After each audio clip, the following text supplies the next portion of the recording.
I mean, I hope someone makes a movie of your life one day, because it's fascinating. It's inspiring.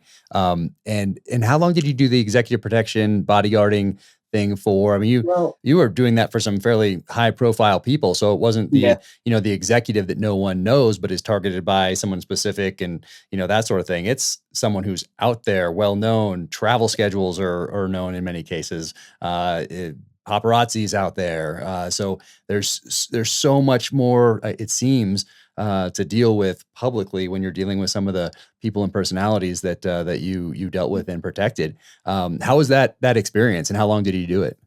I did it for. I mean, really, I started doing it in that transition I just spoke about, where I was in LDET, so I do a little bit. I was doing it from then, really. So I was doing it for about 10 years, on and off, really. And full time, when I went Wow. full time with the family, I went with Brad Pitt for about 17 months, I think, where I was Wow. basically living there every day, and it was just full on. And then I sort of stepped back from that. Then I did a couple of months with who else did I do? Michael Caine, Tom Cruise, Yeah. was on Crowe. So they were more sporadic part-time bits. But I Okay. think the overall timeline from start to finish of bodyguarding was really about 15 years, maybe 12, Oh, 15 wow. years. Yeah, yeah. So because I was doing it like part-time while I was in the regiment, on my days, on my leave and things like that. So it was a fair chunk of time that I was doing it, but full on, full-time family bodyguard was probably 17 months with Brad and Angelina. Brad Oh, and wow. And you did international stuff with them. You did Yeah, that oh, when they're everywhere. going It's, they're yeah, going to Africa. They're doing some everywhere, everywhere. interesting And things. the transition was, it was weird because, coming from our lifestyle of, you know, below the parapet, never knowing telling people who you are and what you're doing. I stepped out and all of a sudden, fucking hell, you're in every magazine. You can't avoid it. I needed a job, and that was my job, security. So that was the hardest sort of thing to get your head around, being trying to stay at the fucking cameras, but you couldn't try and deny Yeah. who you were, because everybody wants to know who's this new guy running around with Brad Angie, and Right. the newspapers, the magazine, everybody speculate, oh, he's CIA, he's fucking MI5, he's SAS, he's SPS, and you're kind of trying to dodge who you really are. But in terms of the work, it was easy because, not the world we've lived in, they're being shot at now, but shot with a camera, not shot with a fucking Dushka or Mm. we're not dodging bullets really. There's always a threat of somebody trying to attack them, or maybe, but Yeah. it's very, very small. And with our knowledge and experience, you go, do you do your sort of, due diligence, do your sort of your intel checks through social medias, through connections we have. It's very low key.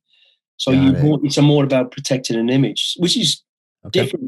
different to us Yeah. because we're never really there, and we don't have an image to protect because of the world we live. But now for these people, my job became giving these people a chance to have a life, because they've Got it. forever been hounded, and that was the main part of it, and making sure their image was protected. And it was enjoyable.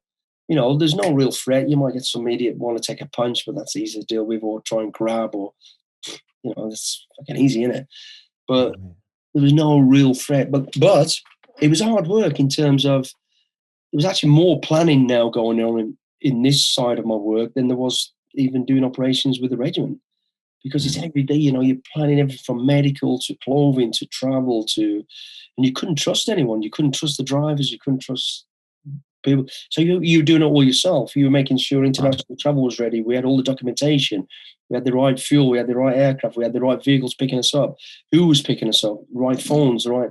So there was a lot to it. And, in our world, you're the overall chief, you're the overall boss, but you've got guys you can rely on. You take charge of the vehicles. You take charge of the ammunition. You take charge of the DEMS. You take charge of the medical. It's done for you, isn't it? Now it was me with people I didn't really know and I didn't really trust, and you couldn't.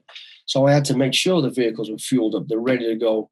I couldn't trust telling them where we're going to go, because all of a sudden I'd tell them, and then there's all Paparazzi. you're like, Yeah. right. So you constantly throwing in deceptions, and I'd tell them we're going here. Next morning they'd jump in the car and go, no, we're going to so and so, and you could just see their face like, what? You said we got? Just turn the car around. We're going that way. So you were dealing with all that. So it was taking up a Yeah. lot of time. So when your client, whether it's Brad and Andrew, whether it's Tom Cruise, it doesn't matter.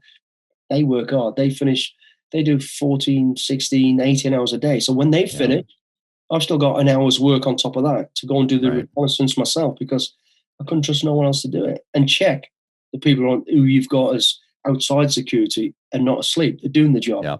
They're not Right. they're not fucking around. And Yeah. it was hard work. It was enjoyable. It was great. The clients were very respectful, and it worked both ways. We had a real good relationship. Everybody I worked with, it was hard work. Not in the terms of what we know as. It's different work, but I understand exactly what you're saying. And even for them, when you're protecting someone who's working so hard, that's my main takeaway, or one of my main takeaways from being on the set. They're turning my first book into a series for Amazon Prime right now, starring Chris Pratt. So I'm on the set, and I hadn't really thought about it too much ahead of time, but people at every level of the production are working so hard at their individual jobs. And you're right, it's 12 hours, but then they can extend for 14, 18. These guys are working hard, and then they're coming back the next day. And maybe there's a weekend, or maybe they go into the weekend, all depending on production schedules and all sorts of other factors at play there. But they're working hard. So and you're there with them, and I'm just there on set watching. And at the end of the day, I've been exhausted, and I'm just sitting there watching.